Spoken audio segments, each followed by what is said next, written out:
नशा करने वाले के मन के बारे में। मन, एक शब्द आप लोगों ने सुना होगा, सेल्फ कॉन्शियस। इसी को बोलें आत्मचिंतन, इसी को कह दें और थोड़ा सरल, स्वयं को पढ़ना। हम लोगों ने इन किताबों को पढ़ना कैसे सीखा?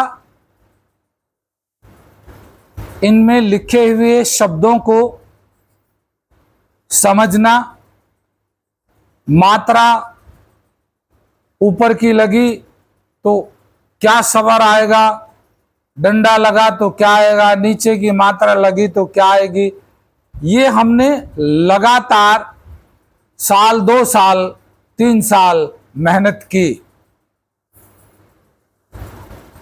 और पुस्तक को पढ़ना सीखा। जैसे पुस्तक को पढ़ना सीखा, वैसे ही स्वयं को पढ़ना भी सीखना पड़ता है। अपने आप को पढ़ना सीखना पड़ता है। अपने आप को पढ़ना इसलिए जरूरी है क्योंकि ये सारा का सारा जीवन, ये सारी सृष्टि हमारा मन और बुद्धि ही इसकी वैल्यू निकालता है। वो क्या वैल्यू निकाल रहा है, कैसे निकाल रहा है, ये आप तभी जान सकते हैं जब आप स्वयं को पढ़ना सीख जाएं। स्वयं को पढ़ने के लिए कुछ तरीके बनाए गए। स्वयं को पढ़ने के लिए पहला कि हम अपने विचार को पढ़ना सीखें कि हमारा दिमाग क्या सोच रहा है, सोच क्या है। सोच को शब्दों की भाषा में ही पहचाने। अगर आप सोच को पहचान कर लिख लें तो ज्यादा फायदेमंद होगा। फिर आप अपने थॉट को पहचानने लग जाएंगे। आप समझ जाएंगे कि दिमाग किस तरह विचार करता है किसी भी चीज के बारे में। मान लो आप यहां बैठे हो और आपको अपनी पत्नी की याद आ रही है, आपका दिमाग, मन सोच रहा है कि वो क्या कर रही होगी, किस तरह जो है बच्चों को पाल रही है, किस तरीके से अपना टाइम पास कर रही होगी। जो भी विचार, सोच आ रही है, यानी घर से इतनी दूर होने के बाद भी आपका दिमाग विचार कर रहा है परिवार के बारे में। यानी हमारा दिमाग कभी भी कुछ भी विचार कर सकता है। इसकी अगली पायदान है स्वयं में पढ़ने की, मन की इच्छाएं। मन इच्छाएं पैदा करता है प्राप्ति के लिए। इच्छाओं का एक ही मकसद होता है, प्राप्त करना। आपका मन किसी भी चीज के लिए इच्छा पैदा कर रहा है, इसका अर्थ आपको जानने की जरूरत है कि आप ये जान सके कि आपका मन क्या चाहता है, चाहत किस चीज की है। उदाहरण, आपका मन घर जाने के बाद आपके किसी दोस्त से मिलने की इच्छा पैदा कर रहा है, विचार पैदा कर रहा है, तो आपको ये पता होना चाहिए कि उससे मिलने के बाद ये क्या चाहता है, उससे ये मिलना क्यों चाह रहा है। बहुत बार मन बड़ा मायावी होता है, इसलिए महान उद्देश्य बना देता है, या एक नीड्स, एक जरूरत भरी विचारधारा दे देता है कि ये तो जरूरत है, इसलिए उससे मिलना जरूरी है। जबकि एक एडिक्ट को एक यूजर एडिक्ट से मिलने में खतरा होता है। क्या होता है? खतरा होता है उसके दोबारा से नशा करने का। जरूरत है अपने किसी बड़े से या किसी रिकवरिंग मेंबर से हमें सहायता लेनी चाहिए, साथ लेकर जाना चाहिए अगर कोई जरूरत है। अकेले नहीं जाना चाहिए।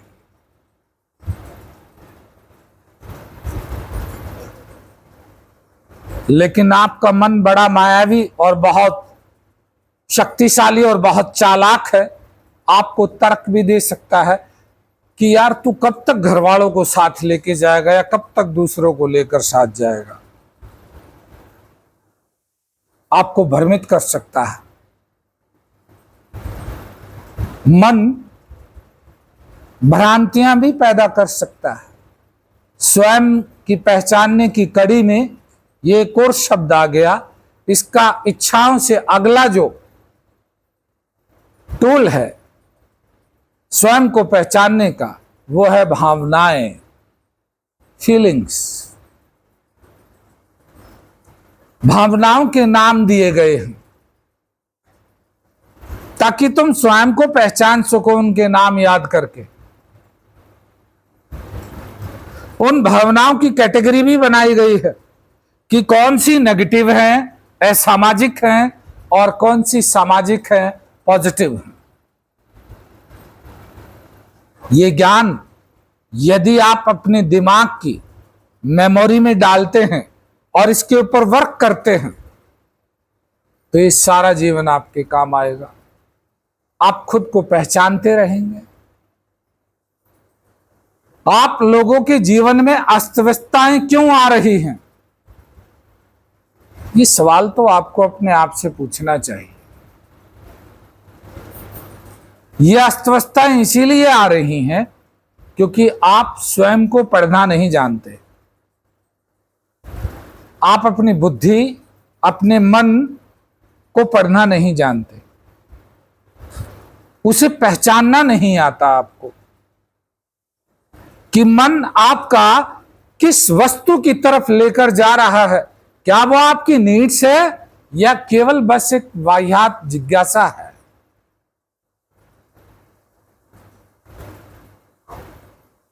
जब मन को पढ़ना आया, सीखा, तो पता लगा कि मन वाह्यात की इच्छाएं, वाह्यात की जिज्ञासाएं भी बनाता है। अननेसेसरी, कोई आवश्यकता नहीं होती, बस बनाता है।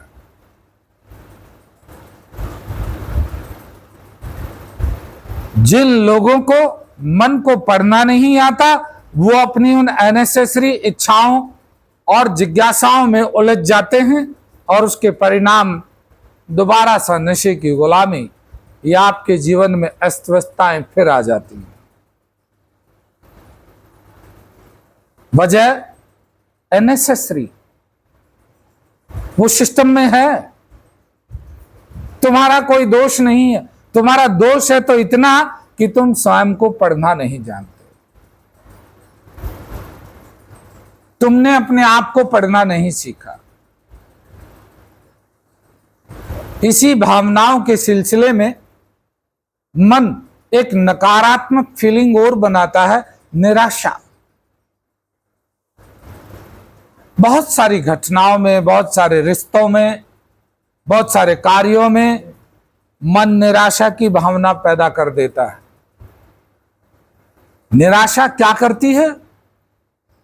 निराशा, आपके मन की निराशा आपको पीछे हटाती है किसी भी कार्य को करने में। वो आपके अंदर एक लेजीनेस, एक लो कॉन्फिडेंस की अवस्था पैदा करती है निराशा। आपका मन ही कह रहा है कि ये तो हो ही नहीं सकता। लेकिन अगर आपने करने वालों को देखा है, आप 10, 20, 50, 100 करने वालों को देख लेते हो कि इन्होंने ये कार्य किए, तो आपकी निराशा की भावना बदलकर उम्मीद की भावना, आशा की भावना बन सकती है, परिवर्तन हो सकती है। आपने मन परिवर्तन होता है, इस बात के लिए कुछ उदाहरण। जब हम किसी की दुखद घटना में शामिल हो जाते हैं तो हमारे मन की भावनाएं, विचारधाराएं और इच्छाएं परिवर्तन हो जाती है। हम उस दुखद घटना से बाहर आ गए, बाहर आने के बाद घंटे 2 घंटे के बाद आप कॉलेज के सामने, गर्ल्स कॉलेज के सामने खड़े हो गए, आपका मन की अवस्था बदल जाएगी, भावनाएं बदल जाएंगी। आप किसी शॉपिंग मॉल में चले गए, आपके मन की भावनाएं बदल जाएंगी, विचार बदल जाएंगे। ये परिवर्तन होता रहता है। स्वयं को पढ़ने के ज्ञान में एक सीख ये भी है कि हमारा मन और बुद्धि हमेशा परिवर्तित होती रहती है, कभी शिथिल नहीं होता। होता है ना, किसी ने गाली दे दी तो आपके मन ने क्रोध पैदा कर दिया, विचार दे दिया कि उसने गाली कैसे दे दी, उसको जान से मारूंगा, गोली मार दूंगा उसको। ये विचार कुछ समय में परिवर्तन हो जाएंगे। आपको सिर्फ ये देखना है कि विचार नेगेटिव है, विध्वंसक है, विनाश करेंगे। आपने गोली तो मार दी, लेकिन तुम्हारा स्वयं का जीवन क्या हो गया? और क्या गाली देने वाले खत्म हो गए? और भी तो दे सकते हैं। इस दुनिया में मूर्ख लोगों की कमी तो नहीं। कितनों को मारोगे? फिर तो सारी जिंदगी जेल में सड़ जाएगी। ये जीवन मिला और ना मिला बराबर हो जाएगा।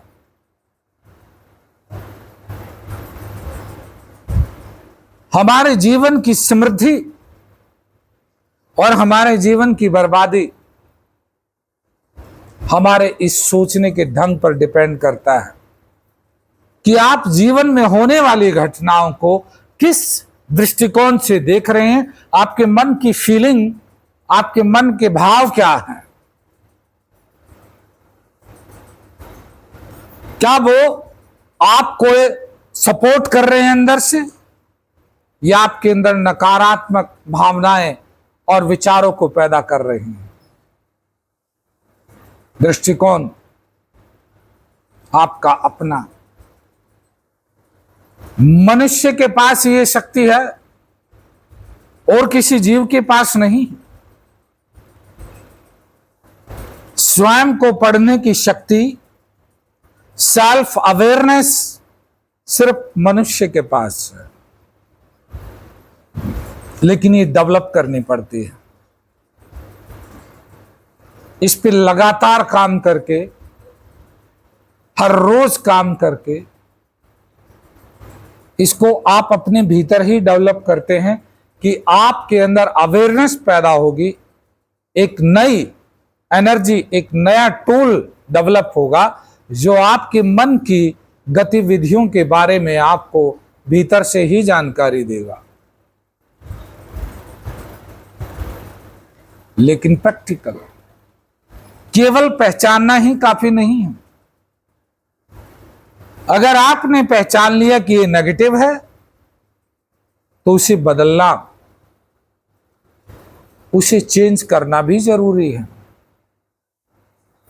अगर आप नेगेटिव से पॉजिटिव में नहीं आते तो ये जो समाज है, ये दुनिया है, ये आपको एक्सेप्ट नहीं करेगी।